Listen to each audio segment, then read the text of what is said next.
Hi, I'm Shale, and I'm here with Tristan and Gerardo to present Lab 3 on collisions. In this lab, we compared how the mass, velocity, and distribution of mass affect the momentum of their collisions. A concept called the conservation of momentum states that two objects, in this lab cars, in a closed system will have a constant momentum until an outside source is applied.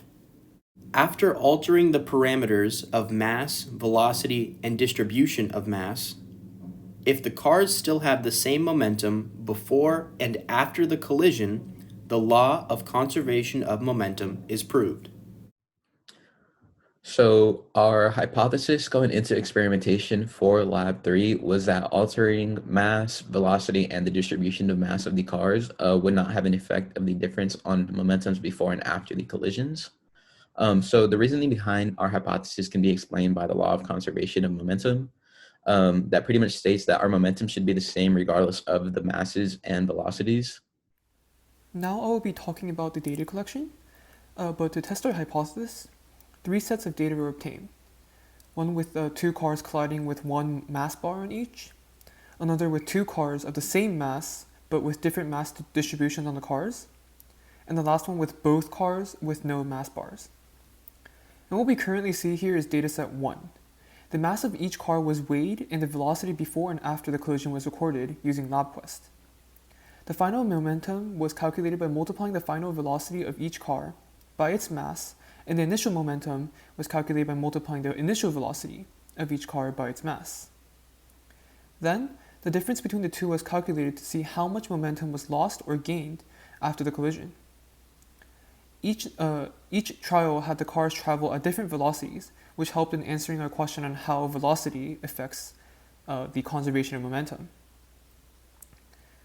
And next, we see dataset 2. The same procedure was done for dataset 1, except more of the mass in the car was concentrated on the back of the cars by placing the mass bars towards the back.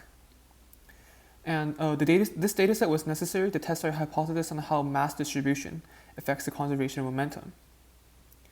For dataset 3, there were no mass bars placed on the cars, and this helped test our hypothesis on how different masses would affect the conservation of momentum. And for figure 1, this is one of our graphs. This graph showed the relationship between the average difference of momentum, which is on the y-axis, and the velocity of the cars on the x-axis. A linear regression line was made to assess whether the two has a linear relationship or not. From this graph, we can see that the slope of the line of best fit is close to 0, and that the dots do not show a clear relationship, as sometimes they decrease and sometimes they increase as the velocity increases.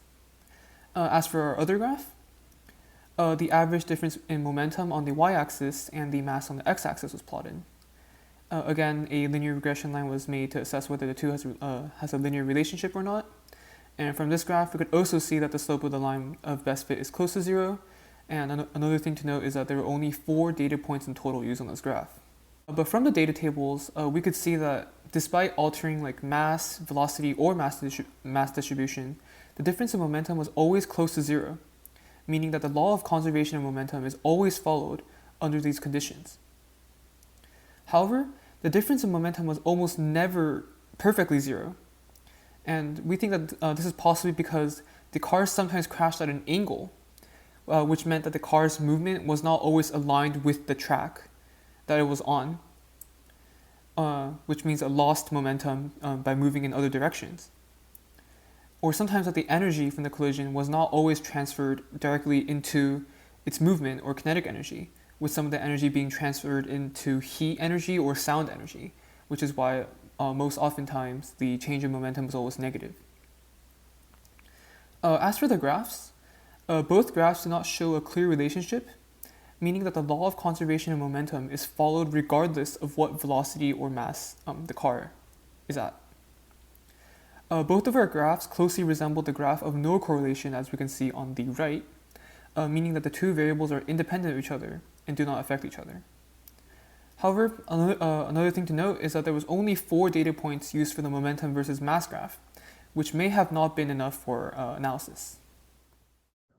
Okay, so after experimentation for lab 3, we were able to conclude that regardless of mass, velocity, or the difference in mass, that the law of conservation is pretty much always conserved. We were able to conclude this by manipulating the factors of mass, velocity, and the difference in mass. And by looking at our data tables and graphs, we could see the difference in momentums were always a very small value that was pretty close to 0, and that there was no relationship between mass, velocity, or mass distribution on the difference in momentums before and after these collisions. And most of our trials also resulted in the momentum after the collision being lower than the momentum before the collision.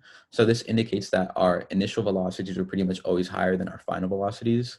And this can be attributed to the energy of collisions being transferred from to other forms of energy other than kinetic energy, so that the cars after the collisions were not moving as fast as their theoretical values. And it can also be contributed to the fact that the direction of the collisions may not have been as perfect as they were intended to be.